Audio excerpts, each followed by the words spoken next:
Hello friends, welcome back to the new video lecture of software engineering subject.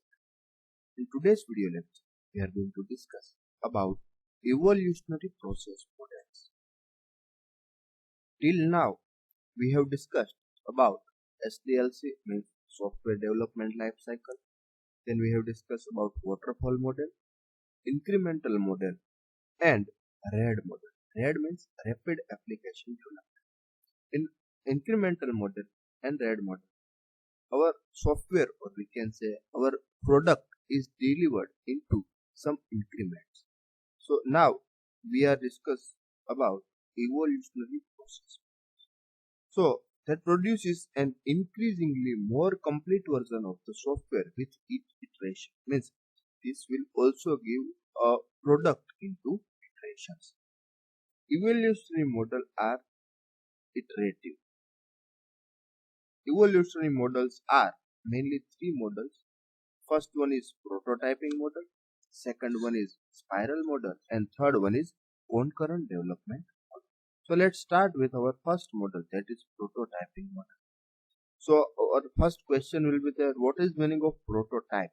So a prototype is an early sample or model or release of a product built to test a concept or processes. Means before getting a complete project, we will have a sample, or we can say a model or release of a product that we can test, that is up to the mark or up to the our need or not.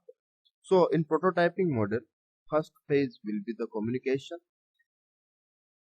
second phase will be the quick plan, third phase will be the modeling, fourth phase will be the prototype construction, and fifth phase will be the deployment.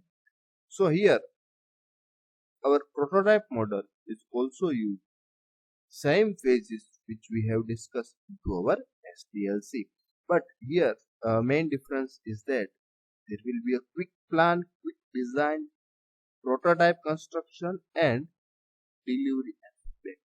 Means here only construction is not there, here the prototype construction is there, and we have seen that what is meaning of prototype here. Okay, so that serves as a mechanism for identifying software requirements.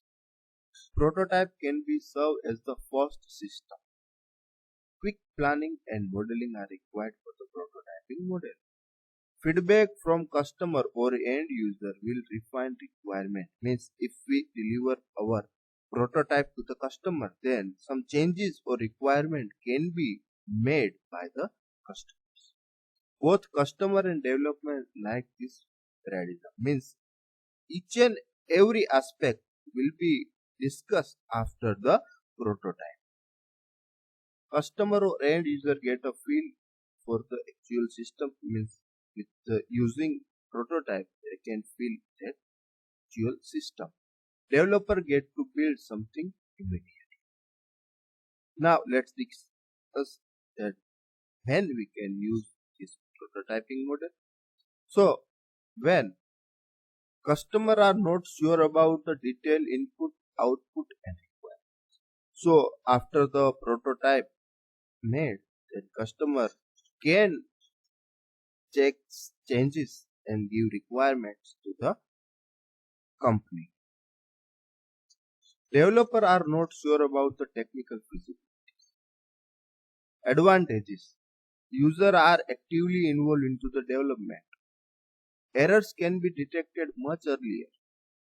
Disadvantages of prototyping models: incomplete or inadequate problem analysis.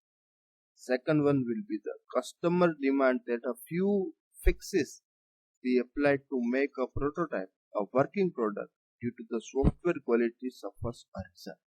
Means after getting the prototype, customer will demand some changes that will be into only in the prototype, can damage a project, or it can be a risky for the whole product.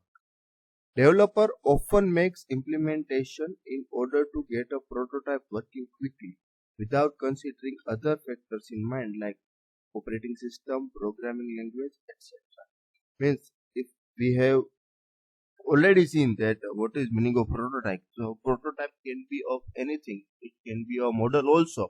So into the ordering, or we can say into the delivering a quick prototype, developer often misjudge the operating system, programming language, etc.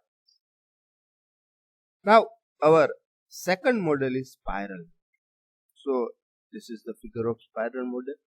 And you can see there are all phases that we have already discussed into our previous models. Like here our planning phase is there, modeling phase, construction phase, development phase and communication. So these all 5 phases are of the SDLC. But only one change will be there, means it will give our complete product by each and every iteration. Means in first iteration communication phase will be there, after it planning will be there, after it modeling will be there, construction will be there and deployment will be there. In second phase communication will be again there after the first delivery. So it will be into a spiral model, means if we have 5 iteration or 5 increments, then this phase will be of the 5 spiral. Okay, so this is the spiral model. It is divided into set of framework activities defined by the software engineering team. Each framework activity represents one segment of spiral.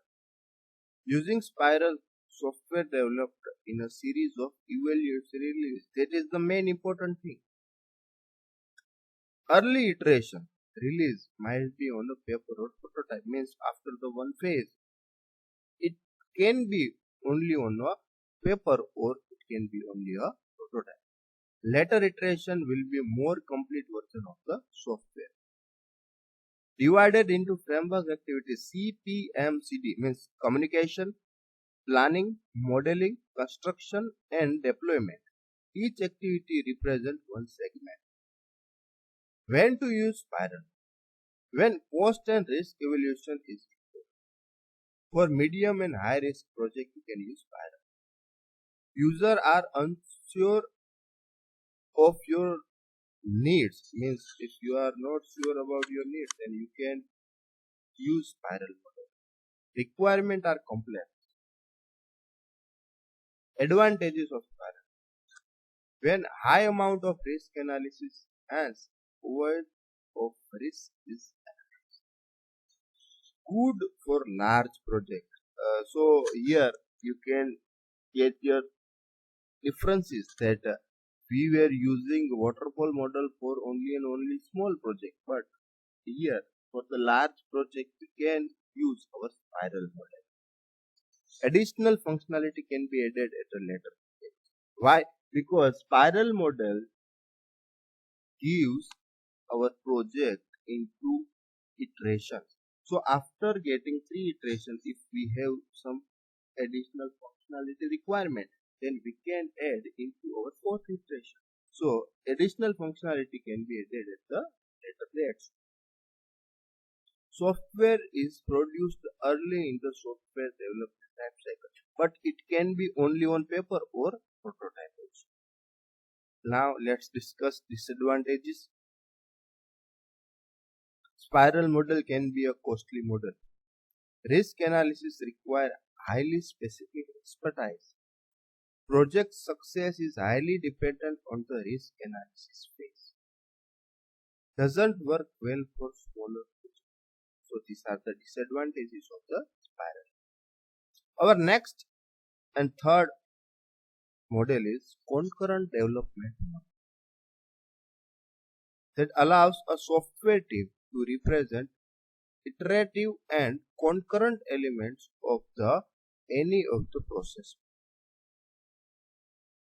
Modeling activity is in inactive state.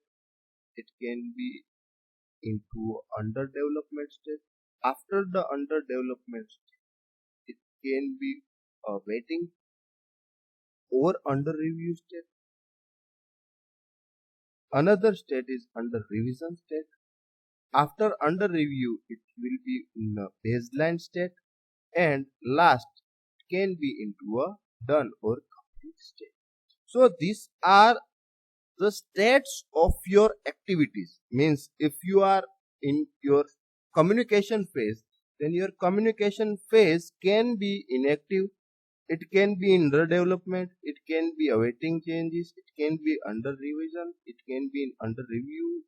So these all are the state of your activities. For example, communication activity has completed its first iteration and it is in the awaiting change state. Means if your communication activity is completed, means it is done, then it will be in under the awaiting changing state. Means if user gives some another changes, then that will be into a under development state. If no changes are required, then communication, only communication activity will be the under awaiting changes. If the modeling activity was in inactive state, now makes a transition into the under development state. Means if you have done your communication activity and you have some changes required, then you will have to go for the modeling activity. Means modeling activity was into inactive state when your customer communication activity into the progress. So now your communication activity is in awaiting changes, then your modeling activity will be into under development. Okay. Other example is that if customer indicates some modification into requirement, then modeling activities transitions into awaiting changes state from the under development state. Means if your modeling activity into the process and at that time customers indicate some modification, means at that time if your communication activity starts, then your modeling activity and goes into the awaiting changes state, and after the completing your communication, that your modeling activity go into the under development state. It provides the network of activity instead of considering activities, tasks and action as sequence of events. It gives very clear picture of current state of the function. Okay, so there is three models of evolutionary process. This is it for today's lecture. If you like this video, like, comment and